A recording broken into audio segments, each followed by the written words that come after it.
Hello students, मैं सर्वेश कुमार। और last class जो टॉपिक हम डिस्कस कर रहे थे वो टॉपिक था reaction of metals with water, जिसमें हमने सोडियम और पोटेशियम का रिएक्शन वाटर के साथ डिस्कस कर लिया था।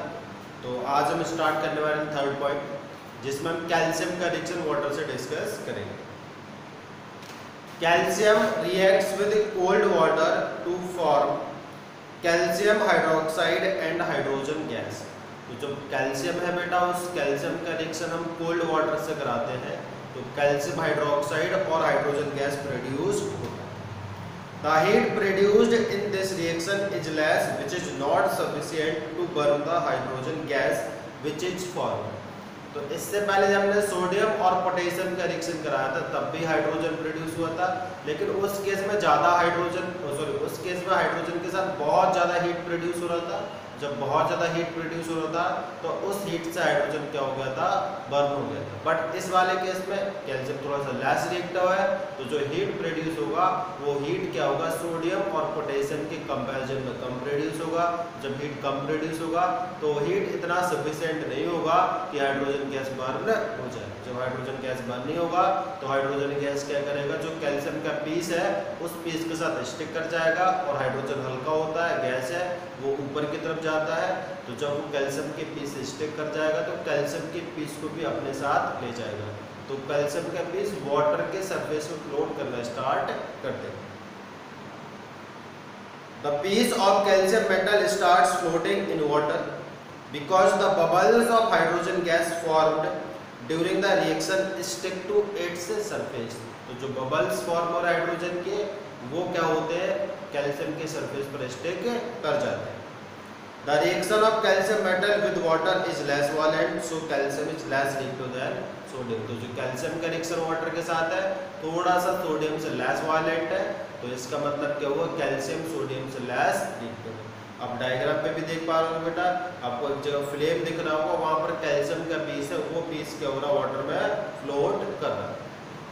नेक्स्ट बेटा, magnesium metal does not react with cold water. तो मैग्नीशियम है उसकी रिएक्टिविटी कम हो गई, तो मैग्नीशियम कोल्ड वाटर से रिएक्ट नहीं करता, बट मैग्नीशियम हॉट वाटर से रिएक्ट कर जाएगा। Magnesium react with hot water to form magnesium hydroxide and hydrogen gas.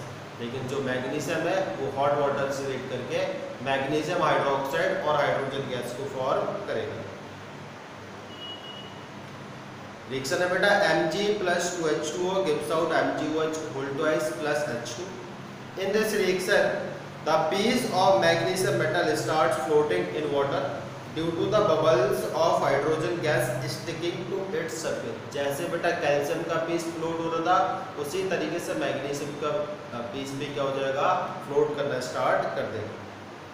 Calcium react with cold water में डिफरेंस क्या है कि जो कैल्शियम है वो कोल्ड वाटर से रिएक्ट करता है और मैग्नीशियम हॉट वाटर से रिएक्ट करता है। But magnesium reacts only with hot water. This shows that magnesium is less reactive than calcium. इस समय क्या कंक्लूजन मिलेगा कि जो कैल्शियम है वो ज़्यादा रिएक्टिव है, मैग्नीशियम थोड़ा सा less reactive. Will now give the reaction of magnesium metal with steam. जो मैग्नीशियम है बेटा वो हॉट वाटर से भी रिएक्ट करता है और स्टीम से भी रिएक्ट करता है। देखते रिएक्शन क्या होगा। Magnesium reacts very rapidly with steam to form magnesium oxide and hydrogen. Reaction है Mg plus H2O स्टीम के फॉर्म में, gives out MgO plus H2।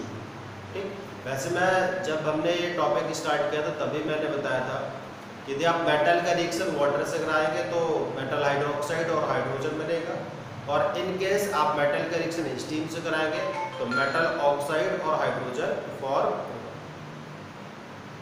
Please note that when magnesium react with hot water it forms magnesium hydroxide and hydrogen, but when the same magnesium react with steam it form magnesium oxide and hydrogen। ये point हम already से बहुत पहले clear कर चुके हैं। Metals like aluminium, zinc and iron do not react with either cold water or hot water, they react with steam to form a metal oxide and hydrogen। तो जो बेटा आपके पास ये मेटल है एल्यूमिनियम, जिंक, आयरन, ये बेटा cold water से भी रिएक्ट नहीं करते, हॉट वाटर से रिएक्ट नहीं करते, ये रिएक्ट करते हैं किससे? स्टीम से। तो इसका मतलब ये क्या है? मैग्नीशियम से less reactable. For example aluminium reacts with steam to form aluminium oxide and hydrogen gas. जो एल्यूमिनियम है जब उसका आप रिएक्शन बेटा स्टीम से कराएंगे तो बनेगा aluminium oxide and hydrogen gas. Aluminium metal does not react with water under ordinary conditions because of the presence of a thin but tough layer of aluminum oxide on its surface। Generally क्या होता है बेटा कि aluminium के ऊपर एक aluminium oxide का layer form हो जाता है। कैसे? सपोज करो बेटा फॉर एग्जांपल ये आपका एल्यूमिनियम का पीस है, तो हमने सीखा था बेटा कि यदि एल्यूमिनियम तो ये एयर से रिएक्ट करता रहेगा। पहले चैप्टर में सीखा था मैग्नीशियम के ऊपर मैग्नीशियम ऑक्साइड का लेयर फॉर्म हो जाता है। क्यों? बिकॉज जो मैग्नीशियम है जो यहाँ पर एयर में ऑक्सीजन प्रेजेंट है रिएक्ट करता जाएगा, उसी तरीके से जो एल्यूमिनियम है जो एयर में ऑक्सीजन प्रेजेंट है उससे रिएक्ट करता जाएगा और Al2O3 के लेयर बना लेगा। अब लेयर क्या होता है? बहुत ज़्यादा स्ट्रांग होता है, बहुत ज़्यादा टफ होता है। जब वो लेयर बहुत ज़्यादा स्ट्रांग होगा, टफ होगा, तो जो भी आप केमिकल डालेगा, जो भी केमिकल रिएक्शन कराएंगे तो वो एल्यूमिनियम के कांटेक्ट में नहीं आ पाएगा, उस लेयर के कांटेक्ट में आएगा, तो रिएक्शंस बहुत प्रॉपर्ली नहीं होगी। यदि आपको एल्यूमिनियम की रिएक्शन बहुत प्रॉपर्ली कराने हैं तो पहले आप लोगों को उस लेयर को हटाना पड़ेगा। यही रीजन है बेटा कि एल्यूमिनियम का कोरोजन नहीं होता। बाकी सारे मेटल्स का कोरोजन होता है, बट एल्यूमिनियम के ऊपर एक Al2O3 की लेयर फॉर्म हो जाती है। वो लेयर इतनी स्ट्रांग होती है कि फिर से जो भी केमिकल्स आते हैं उस लेयर को पेनिट्रेट करके अंदर जो मेटल प्रेजेंट है उससे रिएक्ट नहीं कर पाते। तो कभी कभार पूछा जाता है कि जो एल्यूमिनियम है उसका कोरोजन क्यों नहीं होता, तो उसका रीजन ये है कि जो एल्यूमिनियम है उसके ऊपर एक लेयर फॉर्म हो जाता है किसका? Al2O3 का, जो कि बहुत स्ट्रॉन्ग और टफ होता है, जिससे जो भी केमिकल्स है वो केमिकल्स लेयर को ब्रेक करके एल्यूमिनियम से रिएक्ट नहीं कर पाते, जिससे एल्यूमिनियम का कोरोजन नहीं होता। Next, zinc reacts with steam to form zinc oxide and hydrogen. आप जिंक का रिएक्शन कराएंगे तब बनेगा ZnO+H2। इसी तरीके से बेटा आप आयरन का रिएक्शन कराएंगे तो आयरन नॉर्मली स्टीम से रिएक्ट नहीं करेगा, बट आपको रेड हॉट आयरन लेना पड़ेगा जो कि स्टीम से रिएक्ट करेगा। तो जो red hot iron means iron की बेस को आपको बहुत ज़्यादा गर्म कर लेना, फिर उसका रिएक्शन आपको किससे कराना? स्टीम से कराना। ठीक, रिएक्शन कराएंगे तो बनेगा Fe3O4। ये हम ऑलरेडी से डिस्कस कर चुके हैं क्या है, आयरन का सेकेंड थर्ड ऑक्साइड है और साथ में हाइड्रोजन गैस और ठीक। अब हम यहाँ से बोल सकते हैं बेटा कि जो अभी तक हमने सीखा केमिकल रिएक्टिविटी का ऑर्डर क्या होगा? Most reactive potassium, then sodium, then calcium, then magnesium, और मैग्नीशियम के बाद होगा बेटा aluminium and zinc, then iron. उसके बाद और भी रिएक्टिविटी सीरीज में आते हैं, बट अभी हमें इतना ही समझना है कि रिएक्टिविटी सीरीज के अकॉर्डिंग ये ऑर्डर, इसको आप नोट कर लीजिए। आज के लिए बस इतना।